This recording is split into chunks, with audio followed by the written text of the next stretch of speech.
কটায় ঘুম থেকে উঠেছেন আজকে? 4টে। 4টের সময়। তারপর স্নান করা, স্নান তিলক স্বরূপ করি, আচ্ছা তারপরে একটু মঙ্গল আরতি হয় 4:30। আচ্ছা 4:30। 4:30 এখানে এটা 12 মাস, কি 12 বর্ষাকাল, কি হ্যাঁ। শীতকাল, ঠান্ডা 12 মাস। জল, এইদিকে গরম, গরমের সময়, এখন তো চূড়ান্ত গরম। আর তারপরে ঘুমাতে যাওয়া রাত্রে ঘুমাতে ওইরকম 11টা 11টার 10:30। সময়, 10:30 11টা বাজে।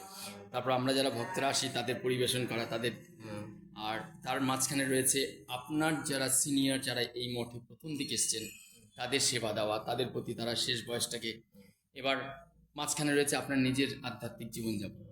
এবার কালকে দেখছিলাম সন্ধ্যেবেলা নাম সংকীর্তন, আপনাদের সঙ্গে সেটাও শেয়ার করব। ওনার সন্ধ্যেবেলার নাম সংকীর্তন আজকে, সঙ্গে থাকুন, পুরো ভিডিওটা দেখুন। আপনার নামটা জানেন? রাধা মাধব দাস। আর এসছেন কোথা থেকে? আসাম থেকে। আসাম থেকে এসছেন। ওটা কি ডিব্রুগড়ের দিকে নাকি পানবাজার, গুয়াহাটি? না, এই Guwahati lower Assam, lower gate, আচ্ছা আসাম, আচ্ছা কোকরাঝার ডিস্ট্রিক্ট। আচ্ছা আচ্ছা, ওইখান থেকে এসছেন। আর কতদিন হলো মোটামুটি আপনি এখানে?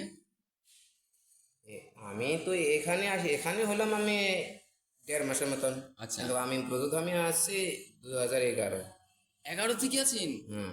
25, প্রায় ব্রজধামে 14, ব্রজধামে মানে এতদিন আছে আর কি।